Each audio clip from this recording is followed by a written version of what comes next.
Sundays, we are back. Back again. And definitely not wearing the same outfit as before. We did not record all these at the same time. No. Of course not. That would be silly of us to do 3 movies at once. But, all right. Well, this week we're going to be diving into Don't Open Till Christmas, 1984 slasher.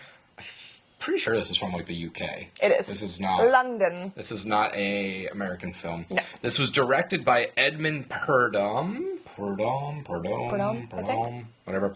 But it's also starring him. Who also is the lead in this, along with Alan Lake, Belinda Mayne, and a whole bunch of other nobodies. This was a very independent. The only I think it's a lot of bigger, like, UK actors for that time. Maybe I was thinking. I kind of looked through a little bit, and I saw a lot of similar style movies. This is a very like C grade horror movie slasher. This is definitely coming off the heels of the slasher run in the late 70s, early 80s, and this person trying to make a Halloween-esque Christmas slasher, which we will get into. But the only other note of casting that I noticed was that Belinda Mayne was actually much later in her career at this point, but she was in the Wonder Woman 1984 movie from a couple years ago.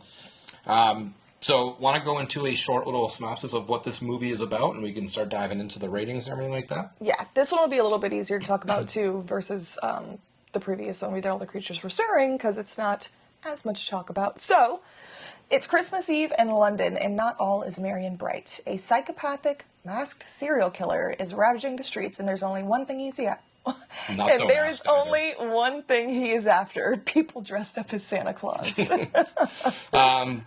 Yeah, that sums it up. From the people who brought you Friday the 13th, now comes Don't Open Till Christmas. A homicidal maniac is loose at Christmas. His target is Santa Claus. No one dressed as Santa Claus is safe. This is, okay, so this is surprising. He had a mask, though, right? Barely. Barely. Yeah. It was like a clear see-through mask. It was not, by all means, a mask that hid his identity. Don't open till Christmas. Like a man face mask. Yeah, very low budget. But this still somehow managed to get 3 out of 5 skulls on Shudder rating. I don't know how. Don't ask me. Rotten Tomatoes, this was not... there was no critic rating on this. I was going to say, I didn't think it was a... But there was a audience rating. Did you happen to see what the audience rating was? I think no, because I think... Do you want to guess at what it is? Like 19%. 15%. It's my lucky number, man. So, like I just mentioned, this was from the get-go, for me, a clear... Let's make Halloween slasher, but for Christmas. Because the intro was, somebody like POV killing a Santa Claus, and then the title sequence was a little Santa thing burning. The title card was like a blow mold Santa Claus, like a vintage one. Burning with the titles on the right side, just like the Halloween pumpkin decaying with the titles on. It was just, from the get-go, was like, oh, Halloween? A slasher about the holiday?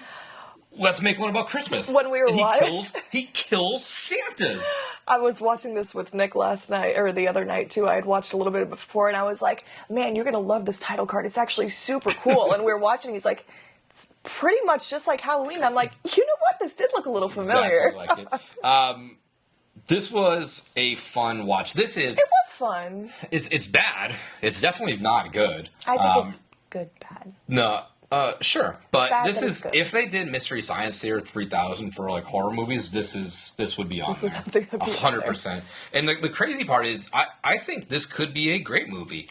I think the premise is, as a whole, if you stretched it out and pulled a good story out of it, that's pretty cool. Like somebody going around killing Santas, but the community doesn't want to let the killer win. They don't want the spirit of Christmas to die. They still do it. It's a kind of back and forth whodunit. We've seen that a bunch of times. That's kind of like Thanksgiving. Something like that could be done with this. So I think they were onto something. It had potential. I just think that they were very amateur, very low budget. I feel like for the time period, for the early 80s like that too. I mean, 84 and in the UK, I mean... They tried to. Yeah. But there was just a lot wrong with this. The editing was very bad. There was a lot of scenes that just had hard stops. Like they would be right at the end of a sentence and right to a next thing. It's like, no, there should be more there. Yeah. They were going to say some more stuff there. The first kill scene is something like that. Like they kill him, and then there's this guy like, oh damn it, they killed him, and he's like slamming his fist on the bar, and then it just ends, and it goes to a different scene. It's like, wait, you're like in the middle of it. Like, what happened there? That's just kind of like a little, like just a little cutscene, but you know, that's what it is. They were kind of discussing this. They're like, there's pretty much there's a board of like all these. I'm assuming they were the names of the Santas with like big X's. They're like the two inspectors. I keep wanting to call them cops, but they're inspectors over there. They're trying to discuss. They're like, do we have a psycho on the loose? It's like, we might have a psychopath on our hands. I don't know, man. 4 Santas were just murdered in the last like day. Like, right. Yeah, I would think so. I would say that. We get introduced to this character, Giles. Just Giles. On the phone was just like, what's your name? Giles. Like, just repeated himself. I was like, okay, this is interesting. You just can't, he's just, the acting on his end was not good. They say a lot of stuff instead of showing you. Like, there was one scene where Giles popped up and the character was like, oh, you startled me. It's like I couldn't tell by how unstartled you were because their emotions were terrible. She's like, the girl was like, oh, you startled me. That was her acting. That was the only thing with this film. Like, the acting wouldn't have been bad, but just the lack of emotion was just so prevalent that it was hard to like get by and hard to like let it slide. There's a lot of moments of that where it was like, oh my god, my dad was just murdered, and then they just like go back to like nothing happened. Yeah, the girl's like, dad all got right. murdered, and then the next day the boyfriend brought her to like a porn shoot, and then he's like, sorry babe, I got some work to take care of, and like walks in and like the girl gets the first. He's like, hi Cliff. tried not only brought her to a porn shoot. It's my first time in this sort of place. Talked with her photographer buddy and backdoored her into being in the porn shoot that day after, like trying to not like to be like, oh well, he's our friend. I figured we'd help him out, and then I guess the porn shoot was supposed to be with a Santa outfit, so he pulls a Santa outfit. She's like, how dare you? And she runs away. It's just ridiculous. It's ridiculous. But yeah, there was one scene that it didn't look cool. It was a cool setting, but they clearly had this setting to work with, and they didn't know how to put it in their story. And we're going into the London dungeon area. It's kind of like a weird Max Museum-y, torture-y I even said, I was like, because like, and that's the thing with this movie. If you miss like one little second of it, like you said, the clips cut so much that it's tough to like pick up on where you are. So I was like, where the fuck are they at right now? Where did they go? And they don't have a rhyme or reason. So I think they just had access to this location. Yes. They're like, well, how do we get here? Well, I don't know. Make one of the Santas that's about to be murdered just like run in there. Run in here. That's and now he's there. Essentially like there was no reason for it. But that was just kind of like a weird little thing. They're like, who cares? Fuck it. That was like a cool little spot. Like, let's just go shoot for 20 minutes in there and like extend our story a little bit.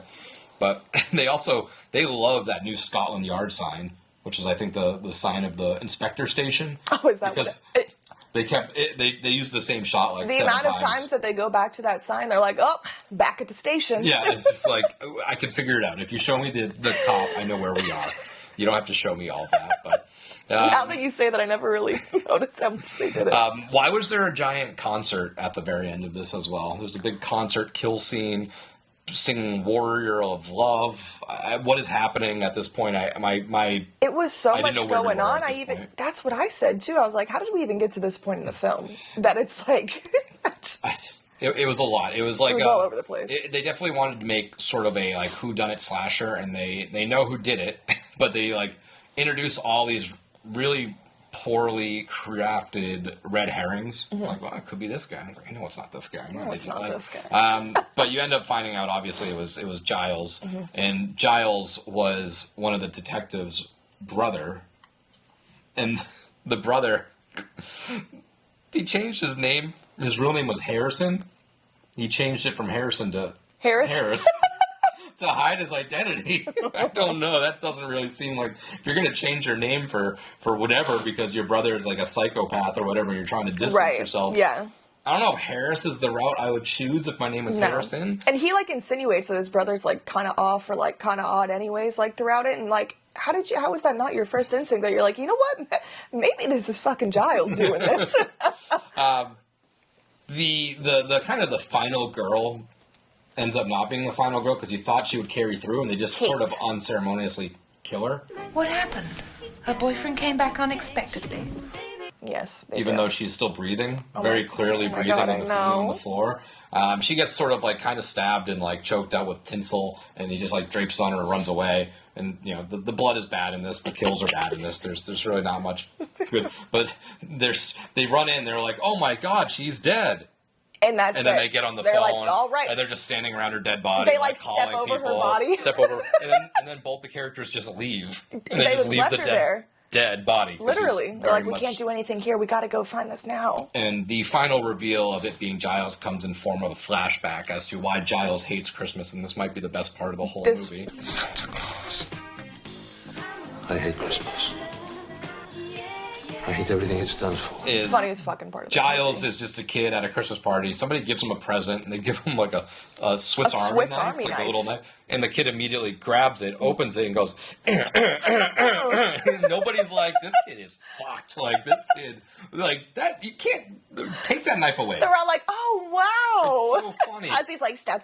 And then they send Giles up to bed or something, and then Santa's banging somebody. I don't know if so this was confusing too. I don't know if Santa was his dad cheating on his mom, or if Santa was like banging his mom. Because his mom ended up coming in behind and was like, oh, Giles, and was like, but again, shocked. To your point of like actors and actresses not showing their emotion, she wasn't even that shocked. Correct. So that didn't lead me to believe that was his mom. I couldn't tell. I thought it was just a bystander because all she did was like take him, and she's like, all right, let's go to the other room now. Or maybe he was just like traumatized that he saw like Santa like banging someone. I don't know, but like, that's why I guess he hates Christmas. I thought it was mainly a family connection, but I was like, guess he just didn't want to. But now he hates Santa. See, yeah. And I guess it took him 50-something years to start killing him. I don't know. But then the ending, wow, what an ending. In the beginning, obviously this movie's called Don't Open Till Christmas. The inspector gets a present and says, don't open till Christmas. At the very end, the inspector decides to finally open this box, opens it up, just kind of looks in Nick literally called this scene, puts it back down, sits in his chair. Explosion. It was a bomb. But it's like it doesn't even have the inside version. It like pans out to the outside of the building and like waits a couple seconds and then it just explodes. And I was like, this has got to be a bomb. And I was like, no. I was like, early 80s movie slasher? No way. And sure enough, I was like, did you watch this movie? No. So even after finishing it, I don't know where everybody else is. I don't know who's alive. I don't know who's...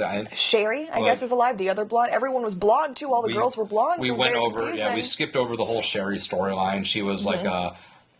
on the phone behind the window style prostitute, and she got roped into this story because I guess Giles visited her and she somehow said what he looked like. And the worst part is she was like, oh, he was wearing a mask so I couldn't really see his face. The man can stand in front of you, commit a murder, then turn around and walk out and you don't remember a single thing about it? And then he pulls up on her at the thing again, like shatters through the glass. Jumps through and she's glass. like, why are you coming after me? And he was like, you went to the cops. Did you bring me any presents?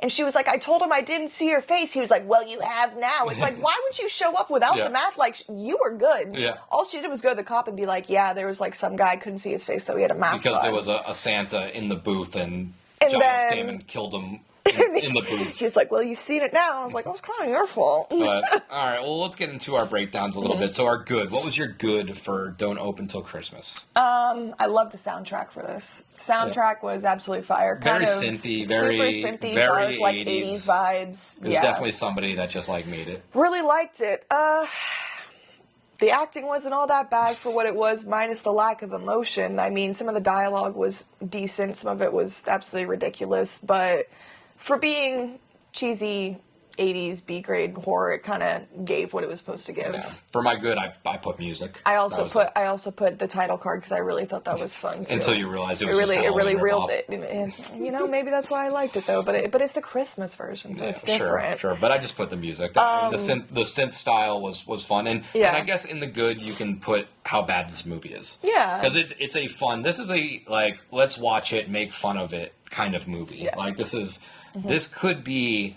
There was a lot of kills in it though, and they showed them, but they just weren't very crazy. Like the knife he was using was like kind of like a razor, like barber shave knife kind of thing. So like the little stabbies were like so small, and I'm like, there's no way that two little stabs killed it. Yeah, right. This could be a like Rocky Horror Clue style bad watch along movie.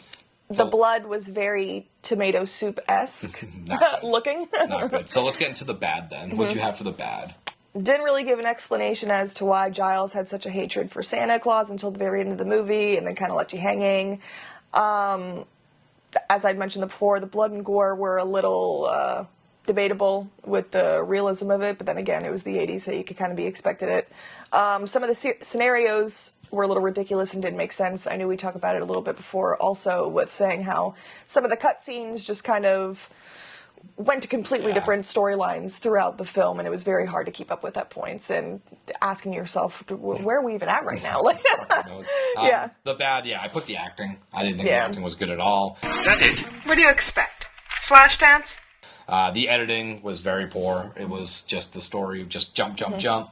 And these were the hands down worst Santa costumes I've ever seen in my entire life.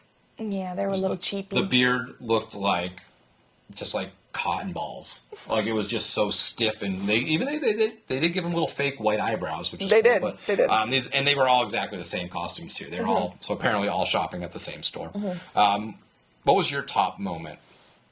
So it was pretty early on in the movie. They were kind of in like a nightclub, I guess, esque scene, but it was like a Christmas costume party is what it seemed like, because there was Christmas decor, but also people like wearing masks and other kind of like little get-ups. I don't really know how to explain it, but it was like a Christmas show kind of. And Kate, who was our main girl, or so we assumed from the beginning, her father was dressing up as Santa Claus and putting on a little performance for the late night show. And this was the second kill in the movie other than the opening title scene. And don't know how it actually happened, but I think it was just the costume that Giles was wearing. Like I said, this was a fucking Christmas costume party, I guess, because he was wearing like a hooded cloak, like night costume with like a big like bow and arrow thing, and ended up like he looked like Archer. And ended up like shooting her dad through the back of the head, so he got backstage, shot him through the back of the head with the arrow through the curtain, and he had like one of the party like kazoos in your mouth that you blow it out, and like there's a party going on. When the arrow came back through his head and out through his mouth, the little thing was like, beep. I thought that was a fun little scene. For my top moments, I just kind of listed a lot of the Santa deaths, because I thought they were pretty fun, because they weren't all just that was my kills. Favorite. But there was one that he like stabbed him, then pushed his face into a fire and just caught the whole Santa Claus on fire. That one was absolutely ridiculous too. The one where he follows the Santa into the bathroom, and it's like pretty much a close-up shot of him like pissing into the urinal, and then he just cuts his dick off. They don't was show it, too. but you know what he's doing. So that's what I would do. What would you change about this movie? The editing? Everything? Possibly. Not everything. No, just the editing, just to kind of mesh it together a little bit better so I actually knew what I was watching at that point in time, and if I looked away for 5 seconds, I wouldn't be so distracted or caught off guard. The editing, the acting could have been a little bit better. The special effects, I guess, but like I said, for that time period, you can't really ask for too much more. So I mean, for what it was, I didn't really hate this movie. You guys know how I am. I give every movie the benefit of the doubt. There's only a few movies that I really have such disdain for, but this wasn't one of them. I thought it was a good Christmas slasher. Yeah. I mean, we've seen other Christmas slashers, like Silent Night, Deadly Night, that we really like, something like that. Yeah, so... No, this one, the worst part is it probably could have it does have a good premise. It could be a good movie. So you would have to change a good amount of it. But I think you could ditch, obviously, some of the storylines. You could ditch the whole Sherry storyline and the whole, prostitution style thing. You could obviously keep your final girl throughout the whole movie and just kind of button up that whole brother storyline of as to why he changed his name, and you know, there's the workings are there. It could have been pretty cool. So who's this for? What like horror fan is this movie for? What did you put for it? I put C to D grade horror fans, and if you like Mystery Science Theater 3000, it's that bad of a movie that it would have been showcased on that show. I think that's a good way to put it. I had originally here, let me go back on there, but I think I put something similar.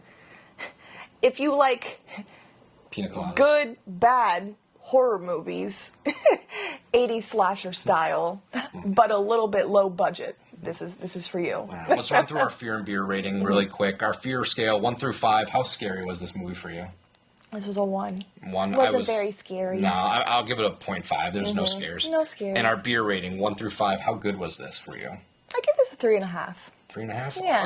I'll give it a 2. Yeah? Okay. A 2. It was Not fun bad, to watch. not But bad. all right, well that's it for Shudder Sundays this week. We will see you around next week. That is it.